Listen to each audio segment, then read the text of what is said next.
Tag-ulan na naman at pahirapan na naman ito sa gitna ng daan habang ako ay nakikipagsapalaran upang hanapin ang kapatid kong hanggang ngayon na hindi ko pa rin natatagpuan. Pero bago ang lahat, hayaan nyo muna akong magkwento sa buong kaganapan.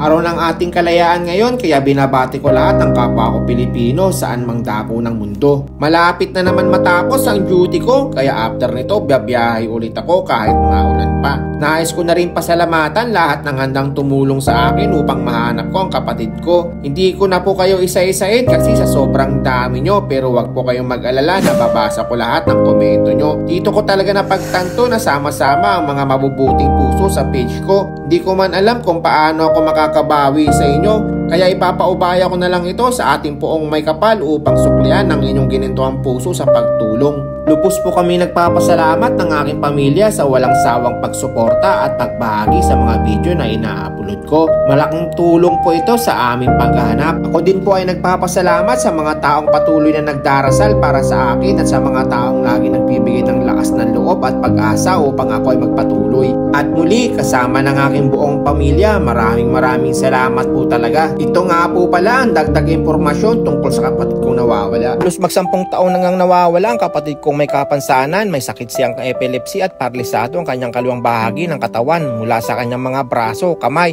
at maliit na bahagi ng kanyang mga binti. Maulan na talaga ngayon kaya gamit na naman ang kapote sa mga ganitong sitwasyon. Kaya ride safe mga idol, madulas ang daan. Lingid din pala sa inyong kaalaman mga tropa, ang biyahe ko ngayon ay pauwi sa amin dahil wala rin akong pasok kinabukasan. Kahit malakas nga ang ulan ay marami pa rin tumatangkilik sa MC Taxi. Kaya shoutout sa mga paserong hindi kami iniiwan sa ere. At ito nga si Madam, sakto papuntang Antipolo kaya agad ko na rin nabot ang helmet at kapote para makabiyahe na kami. At pagdating nga namin sa kanyang bababaan ng maayos at ligtas ay agad ko na rin pinuntahan ang sunod kong pasahero kahit malakas pa ang ulan. Kapag sa ganitong sitwasyon hindi muna ako nagtatanong dito kaya tamang masid muna ako dito sa aking mga madadaanan. Basta't ang importante nagagawan ko ng paraan kahit sobrang lakas pa ng ulan. At pagdating nga namin sa drop point ni Sir ay tuyong-tuyo naman ang buong kapaligiran. Kaya dito ko na napagdesisyonan na kumain muna habang humuhupa pa ang buong kalangitan. Sabay set destination para sure talaga na papunta sa aking uuwian.